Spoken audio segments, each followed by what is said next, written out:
father and I, as I was holding his hand, were pushed to the front of this crowd. In the center of this crowd was an Arabic woman, dressed just like this. And she was tied up and she was sitting on a box. Next to her was the Arabic man. He got up from the floor and from his side, he pulled out this very long golden sword and he beheaded the woman.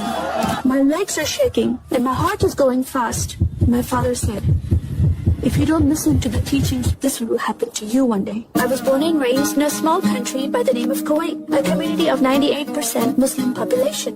The word Yahudi, which means Jew, was instilled in me as a bad word, as a cuss word. Yahudis should not exist. They should be killed. I never thought to question, why would I hate them? I just hated them. Most of my life it was alone, by myself, broken person, in need of love from my family, but I never received it from them. I tried to experience this love from Creator God, from Allah. In my prayer times, I lifted up my hands and I cried out to Allah for help. Please have my father stop beating my mother. Please have my father stop beating me. But no help came. God is not a personable God to Muslims. God doesn't say, "I love you." My grandmother suddenly got very sick and 2 days later she passed away. I was devastated because I lost my best friend, and this lady approached me and asked me if I was okay. Hala came to me and put her arms around me and she gave me a hug. And then she asked me a question, "Would you like to go to church with me?" When I walked into this church, I experienced love from these people and acceptance from these people like I've never before. And they knew I was Muslim, and for the first time in my life,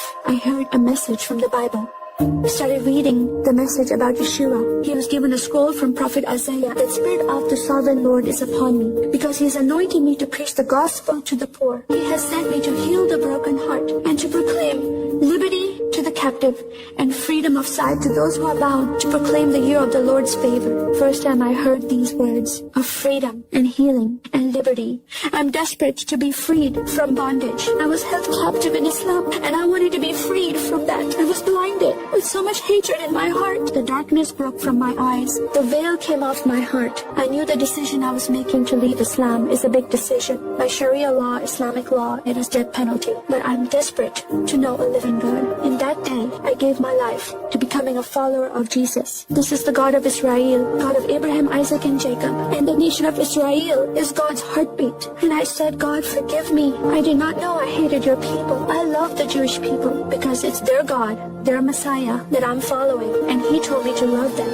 Your God, your Messiah changed my heart, giving His life for me so I can have life everlasting. He rescued me. He saved me. He came and brought joy in my life again. And I'm a blessed woman." And I start crying and they start crying. And we are able to relate to each other and embrace me, and they love me and they experience some healing, I believe, when they hear my story. It is a privilege to have that in my life.